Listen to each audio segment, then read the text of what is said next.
अस्सलाम वालेकुम। Welcome back to my YouTube channel. आज की वीडियो में हम इंग्लिश 525 के असाइनमेंट नंबर 1 को डिस्कस करने वाले हैं, जिसमें हम टोटल 8 पार्ट्स में इसको डिवाइड करेंगे और इसके ऑल इम्पोर्टेंट क्वेश्चंस जो भी हमारे टॉपिक्स होंगे उसको हम कवर करने वाले हैं।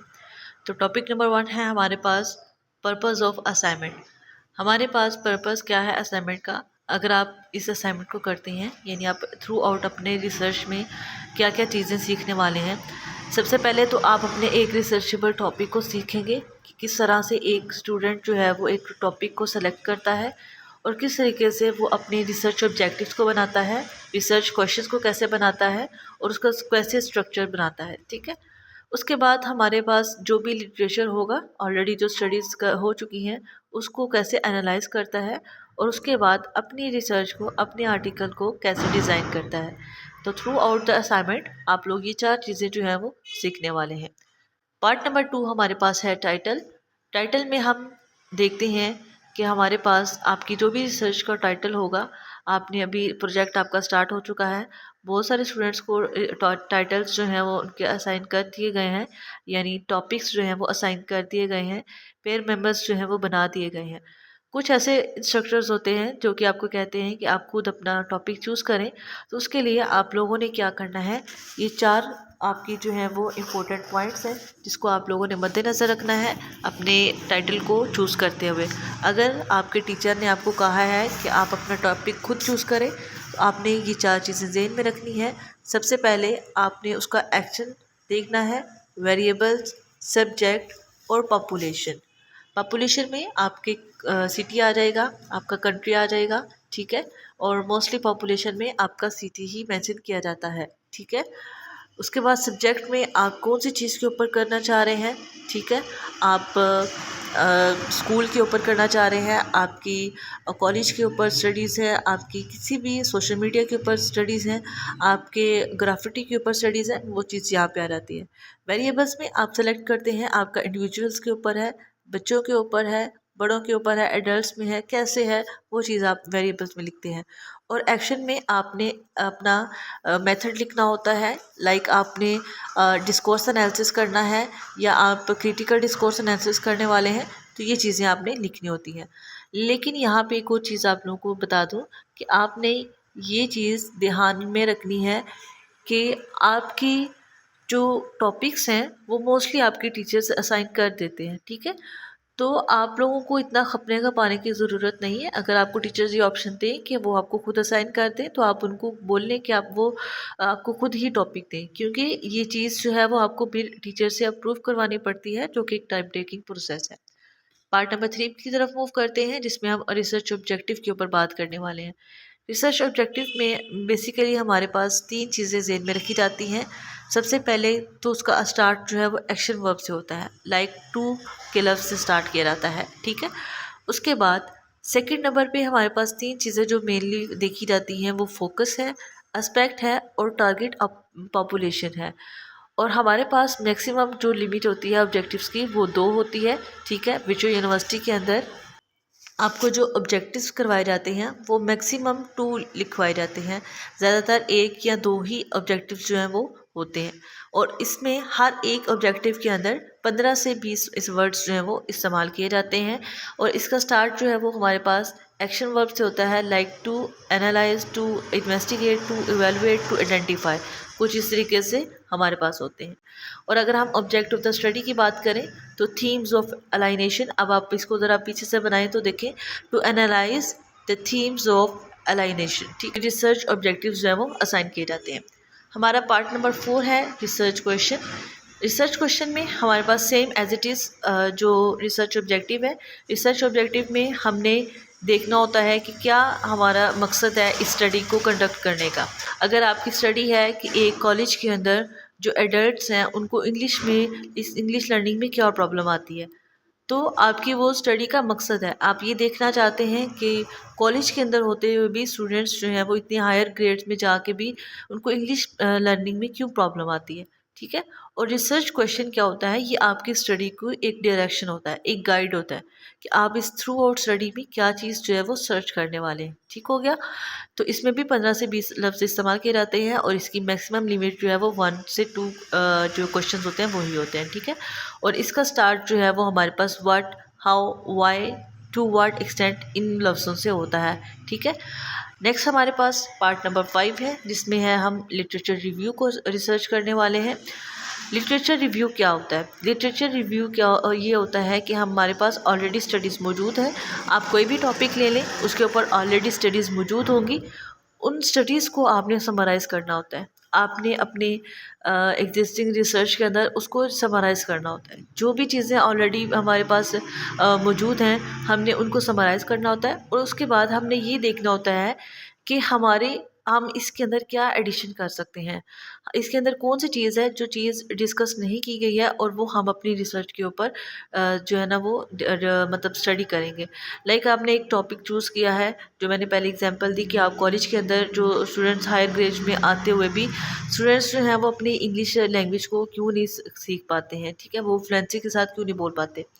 अब यहाँ पे हो सकता है कि पिछले स्टूडेंट्स ने मतलब जिन्होंने पहले रिसर्च कर ली हुई है, या जो भी आपके पास ऑलरेडी एग्जिस्टिंग रिसर्चेज मिल रही हैं आपको, उसके अंदर हो सकता है उन्होंने ये चीज़ ना डिस्कस की हो कि वोकैब जो है वो बहुत ज़्यादा इंपॉर्टेंट होती है। तो आपने अपनी रिसर्च को यूनिक बनाने के लिए इसके अंदर ये पॉइंट ऐड कर देना है कि आपकी वोकैब जो है वो बहुत ज़्यादा इंपॉर्टेंट होती है किसी भी लैंग्वेज फ्लुएंसी के अंदर। क्योंकि अगर आपके पास मटीरियल ही नहीं होगा, आपके माइंड के अंदर कुछ नॉलेज ही नहीं होगा वोकैब के रिलेटेड, तो आप उसको कैसे जो है वो अच्छे तरीके से ज़्यादा तरीके से सीख सकते हैं। ठीक है। तो ये मैंने आपको एग्जांपल दी है कि लिटरेचर रिव्यू में बेसिकली हम क्या करते हैं, जो पहले से मौजूद स्टडीज़ हैं उनको हम एनालाइज करते हैं, उनको समराइज़ करके अपनी स्टडी के अंदर मेंशन करते हैं और इसके बाद हमारी रिसर्च के अंदर कुछ ऐसी चीज़ें जो कि पिछली रिसर्चेज में नहीं है, वो हमारे पास रिसर्च गैप में आती हैं। ठीक है। और इसकी जो मैक्सिमम वर्ड लिमिट होती है वो 150 टू 100 होती है और हमने 5 रेलिवेंट स्टडीज़ को समराइज़ करना होता है। अब यहाँ पे 5 लिखा हुआ है, ये आपके अभी तक का काम है। ठीक है। जबकि हमारे पास लिटरेचर रिव्यू में मैक्सिमम जो है वो 15 से 20 जो स्टडीज़ होती हैं उनको समराइज़ किया जाता है। ठीक है। तो आपकी असाइनमेंट में 5 रेलिवेंट स्टडीज़ का ऑप्शन मौजूद है, आप लोगों ने ये काम करना है। ठीक हो गया। नेक्स्ट हमारे पास है जी मेथोडोलॉजी वाला सेक्शन। अब मेथोडोलॉजी क्या है, इसमें हमारे पास बेसिकली ये चीज़ आती है कि हमने अपनी रिसर्च को किस तरह से कंडक्ट किया है, कौन सा डिज़ाइन हमने यूज़ किया है, हमने कौन सी सैम्पलिंग टेक्निक यूज़ की है, हमने पॉपुलेशन कौन सी ली है, डाटा कलेक्ट तरीके से हमने किया है और इसी तरीके से हमारे एथिक्स क्या हैं। तो इसकी लिमिट जो है वो 200 से 250 वर्ड्स की बताई जा रही है यहाँ पे। ठीक है। और रिसर्च डिज़ाइन में 2 मेन रिसर्च डिज़ाइन होते हैं, क्वालिटेटिव और क्वांटिटेटिव। क्वालिटेटिव वो होते हैं जिसमें हमारे पास न्यूमेरिकल डाटा यूज़ नहीं होता, हम जस्ट चीज़ों को थ्योरेटिकली जो है ना वो सर्च करते हैं। क्वांटिटेटिव हमारे पास क्या होता है, इसमें हम चीज़ों को न्यूमेरिकल डाटा के साथ जो है वो असेस करते हैं। और एक हमारे पास मिक्स्ड मेथड होता है, लाइक उसमें क्वालिटेटिव और क्वांटिटेटिव दोनों को हम यूज़ करते हैं।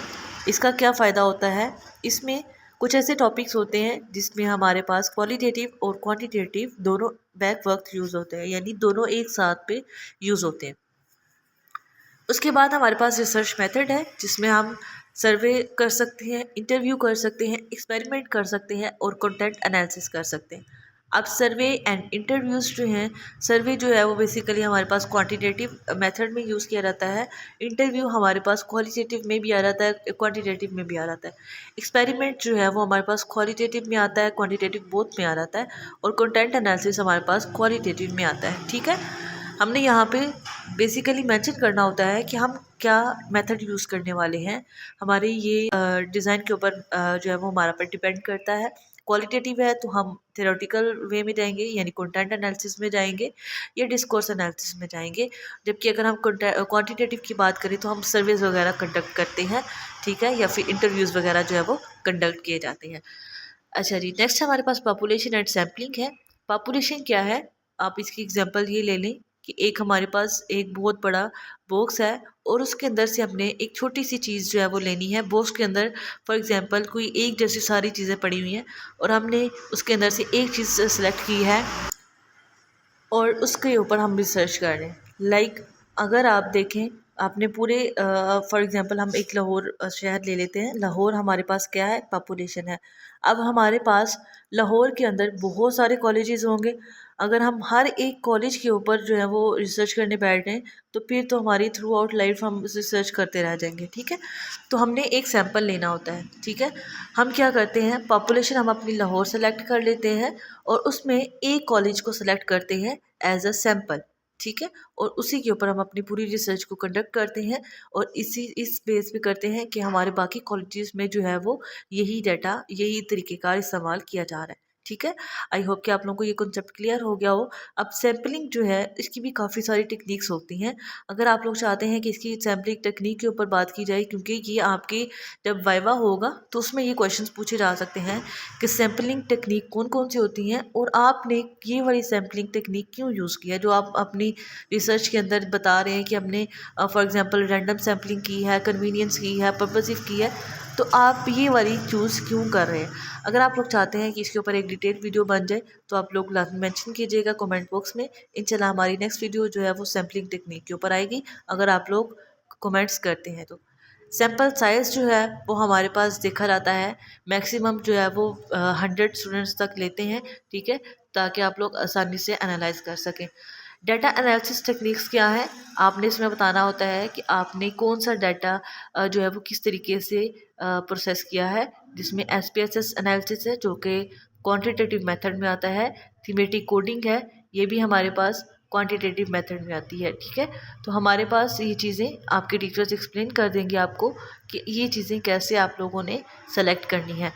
एथिकल कंसिडरेशंस में आपने बताना है कि आप जो भी रिसर्च में बता रहे हैं ये आप इसके ऊपर कॉन्फिडेंट हैं, ये आपने खुद ही वर्क किया हुआ है और आपने एथिक्स के अंदर यानी आपने कोई गैर इखलाकी बात इसमें नहीं लिखी हुई है। ठीक है, एथिकल कंसिडरेशन में यही आता है।